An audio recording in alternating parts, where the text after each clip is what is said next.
berikutnya adalah faktor dalam atau faktor internal. Artinya faktor ini sudah ada di dalam tumbuhan sendiri tanpa harus kita berikan tambahan atau perlakuan.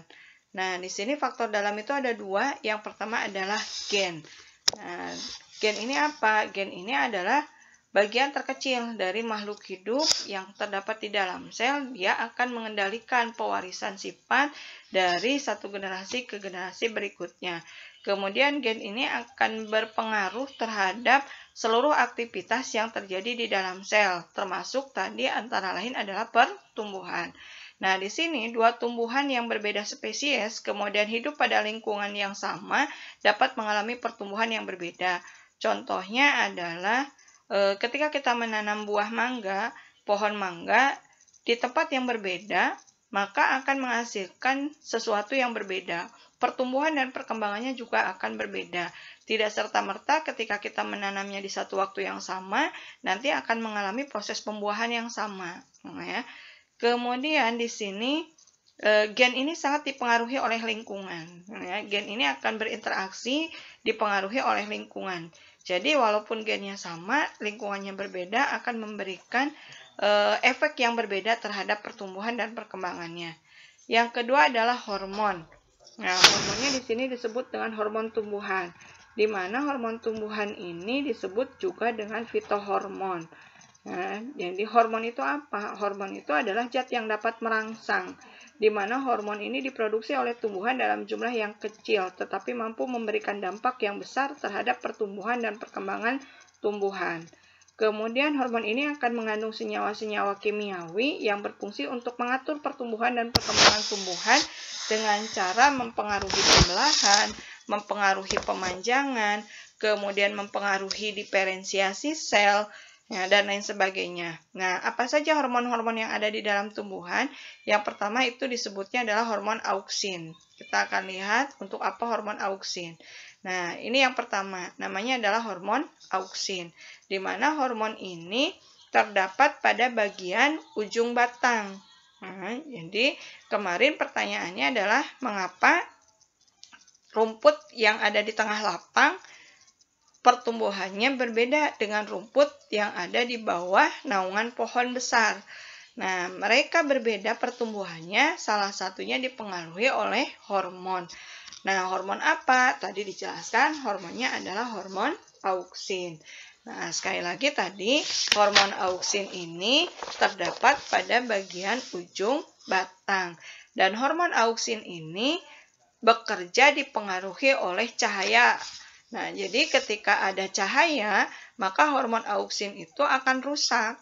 Nah, artinya kalau dia rusak, pertumbuhannya akan menjadi terhambat. Itu sebabnya rumput yang ada di tengah lapang itu menjadi lebih pendek karena dia terkena cahaya secara langsung. Jadi hormon auksinnya menjadi rusak. Tetapi rumput yang ada di bawah naungan pohon besar tidak terkena cahaya secara langsung, maka hormon auksinnya bekerja sangat optimal. Sehingga batang rumputnya menjadi lebih panjang dibandingkan dengan rumput-rumput yang ada di tengah lapang tadi. Nah, kemudian untuk apa auksin itu? Yang pertama, auksin itu akan mempengaruhi pertumbuhan apikal atau ujung batang. Seperti tadi dijelaskan, karena dia ada di ujung batang, maka dia akan mempengaruhi pertumbuhan apikal dari ujung batang. Nah, kemudian yang kedua, mengurangi pertumbuhan cabang lateral atau cabang batang. Nah, jadi di sini kalau kita ingin memiliki tumbuhan yang banyak cabang, maka bagian daripada ujung batangnya kita buang. Nah, dengan dibuangnya ujung batang, berarti auksinnya akan terdistribusikan ke bagian samping. Nah, samping itu siapa? Di samping itu kemarin ada tunas lateral. Jadi nanti dia akan mempengaruhi pertumbuhan dari tunas lateral. Artinya akan terbentuk cabang-cabang yang banyak. Ini kalau tumbuhannya tidak mau terlalu tinggi, tetapi lebih banyak cabangnya, maka caranya cukup memotong bagian daripada ujung batangnya. Dengan begitu, tadi auksin akan diuraikan, akan dipakai oleh tunas lateral untuk membentuk cabang lateral. Tetapi kalau ujungnya dibiarkan, maka dia akan mengurangi pertumbuhan cabang lateral tadi, sehingga tumbuhan akan memiliki cabang yang sedikit. Yang berikutnya adalah memacu proses pemanjangan sel. Kemudian merangsang kambium membentuk xilem dan flum, memelihara elastisitas dinding sel, membentuk dinding sel primer, menghambat rontoknya buah dan gugurnya daun, serta membentuk proses partenokarpi atau yang disebut dengan pembuahan tanpa penyerbukan. Contohnya adalah pisang. Kemudian hormon yang kedua namanya adalah hormon giberelin. Nah, hormon giberelin ini ditemukan pada bagian meristem apikal, di bagian tunas dan akar. Jadi sekali lagi, hormon giberelin ditemukan pada bagian meristem, di tunas dan akar, kemudian pada daun-daun yang masih muda, kemudian juga pada embrio. Nah, di sini apa fungsi dari giberelin? Giberelin itu berpengaruh pada perkembangan dan perkecambahan embrio. Dia akan mempercepat proses perkecambahan seperti yang kemarin sudah dijelaskan. Dengan adanya air yang masuk, maka air itu akan menstimulasi bekerjanya giberelin. Giberelin akan menstimulasi pembentukan dari enzim. Nah, enzim dipakai untuk menguraikan amilum menjadi glukosa. Glukosa dipakai sebagai sumber energi untuk melakukan proses pertumbuhan dan perkembangan pada tumbuhan.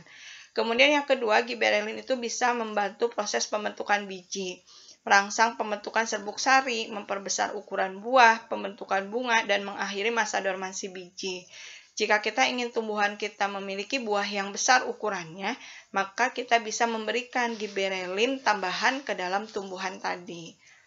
Kemudian yang berikutnya adalah gas etilen.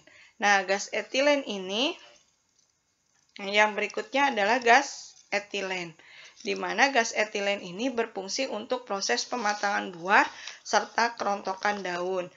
Nah, dihasilkan oleh siapa gas etilen ini? Gas etilen ini dihasilkan oleh buah-buah yang matang, kemudian oleh daun, kemudian oleh bunga. Jadi selain dia mempengaruhi proses pematangan buah dan kerontokan daun, etilen juga berfungsi untuk memberikan warna pada bunga ataupun pada daun. Nah, letaknya ada di mana? Letaknya tergantung. Ada yang di bagian apikal atau di bagian ujung dari buah, seperti pepaya itu pasti matangnya dari ujung dulu. Kemudian ada yang di bagian pangkal, seperti mangga. Mangga itu akan matang pada bagian pangkal terlebih dahulu.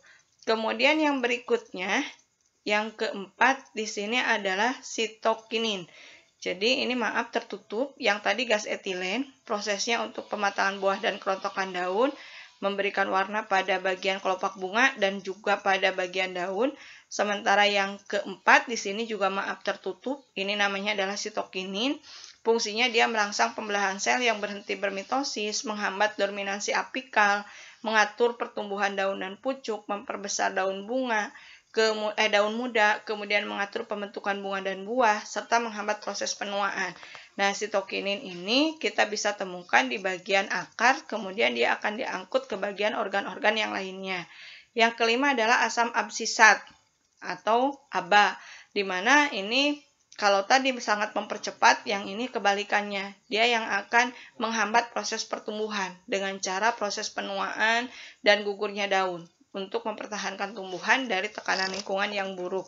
Kemudian di sini asam absisat dihasilkan oleh daun, batang, akar, serta buah yang masih hijau.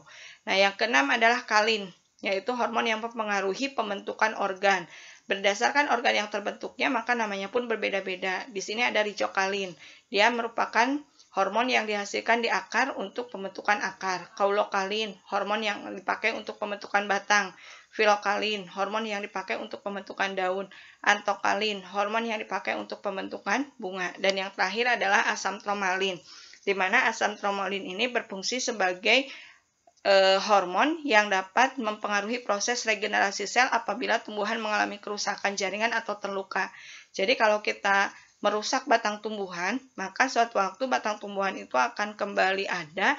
Itu terjadi karena si tumbuhan melakukan regenerasi dengan bantuan asam tromalin. Nah, ini adalah faktor-faktor yang mempengaruhi pertumbuhan dan perkembangan, baik itu faktor internal ataupun faktor eksternal. Silakan dipelajari ulang. Pertemuan kita kali ini dicukupkan sekian. Jika ada yang masih kurang jelas, silakan ditanyakan baik di ruang diskusi pada Google Classroom ataupun melalui WA Group yang sudah kita buat. Terima kasih atas perhatiannya. Kurang lebihnya mohon maaf. Wabillahi taufiq wal hidayah. Wassalamualaikum warahmatullahi wabarakatuh.